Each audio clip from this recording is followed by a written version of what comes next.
to ask questions as we go along. I hope what you get from this is first and foremost that safety is our core value here at Duke Energy. So much so that we are hoping to do these kind of partnerships more often. Obviously have the utmost respect for what each of you do every day, and wanting to do these kind of education sessions to help keep you all as safe as possible out there too, right? So again, welcome. I'm going to let John talk through what we're going to be doing, because we've got a couple different areas we're going to be moving to throughout the day. But again, if you have any questions, please stop and ask. This is all for your benefit and your education. Morning, everyone. As Donna said, welcome. Glad y'all can come out. Let me give you a little idea of what we're going to do today. First thing, up the stairs, in the doors, turn right in the corridor, take the second left. We'll help you. We're going to go into a conference room, do a little safety briefing, hit on some important points. We will take about a 5-minute break after that, come back outside here, and move into the demonstration. All right, folks, this is Scott Johns. He's one of our safety professionals. He also goes by Hi-Ho, has for how many years? 30 or 40? 36.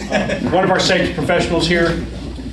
One thing we need to go over before we get into this, anytime we meet here at Duke Energy, no matter what the mission or the plan or anything else is, we got to do a little brief escape plan situation here. So as far as a 911 call, I would make that. CPR, Josh Wilson, where are you at? They are there? all more qualified than that. I'll bring you an AED and y'all get out there. This is kind of like the guy that's the robber that goes into the policeman's bar and tries to rob the bar, right? Okay. He would initiate it. The rest of us would fill in and help. Hi-Ho will take care of the AED for the heart. I will be at the gate. Again, we have all the first responders here, so. Very obvious, there's a window there and a window in the door. If there's an emergency and we need to escape, we would go out that area right there, okay? Any questions? All right, Scott.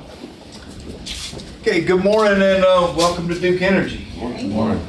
First of all, I'll begin by saying thank you for the service that you provide to our community.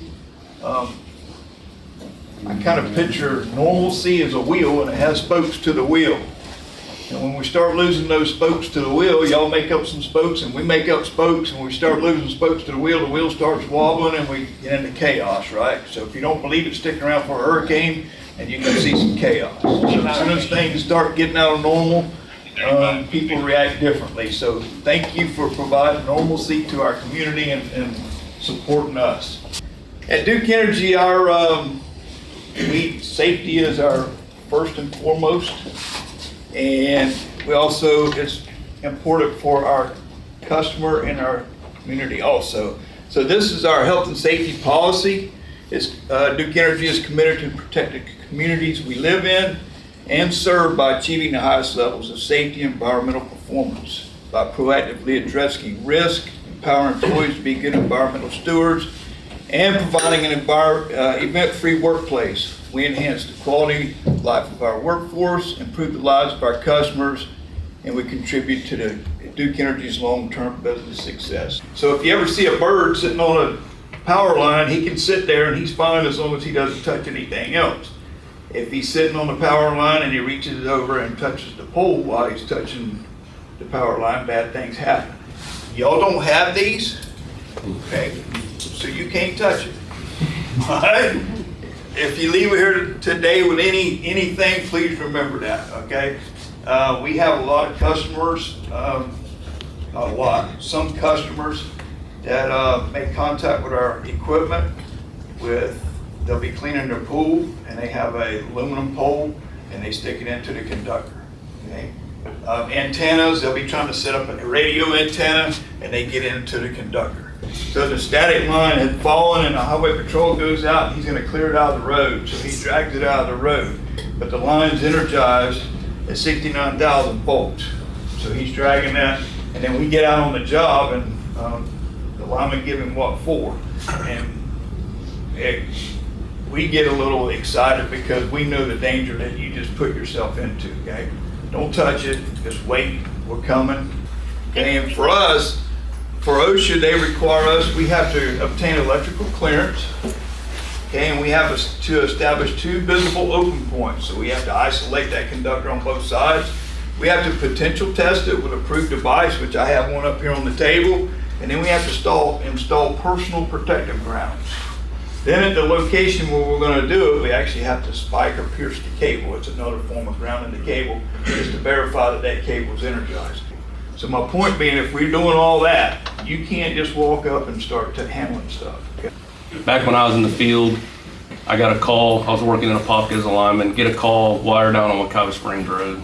Dump truck comes by with its tail end up, snags a telephone drop. When I got on scene, state trooper to Scotts Point, state trooper's trying to just clear it out of the road so traffic can go by. When I got out there and assessed the situation, when that dump truck hit that line, it slungshot back over our wire, swings back under. Now luckily, it knocked the fuse out, but he didn't know that at that time. So he's got his hand on this telephone wire, which is wrapped around our primary line. All it takes is one person to kick a generator on, and he was probably dead right there. So even at Scotts Point, if you know what a telecommunications line or a cable TV line looks like compared to ours, if you're not versed in where our lines are and how close it gets, because again, it doesn't have to be touching our line. It gets within roughly 2 feet. It'll draw an arc if it's at a dead ground. And that's all she wrote at that point. You're real good about waiting for the electric company, so while you're waiting, you're saying, oh, let's relax here and lean on this fence. Think twice about that one, because it's a hidden danger of the lines laying on the fence is energized. So just, that's a good heads up too for first responders. And they're concerned because they don't have a big force, and if a line is down, you know, their guys have to stand there and monitor the line until our first responders show up. And I know it's time consuming and you could have them do something better, but it's for the safety of the public and for the person that's watching the line. So that's why, you know, don't lose your patience. We'll get there as soon as we can. Just make sure you call our dispatch, call, you know, me, I'll call Donis. Yeah, we'll get somebody out there.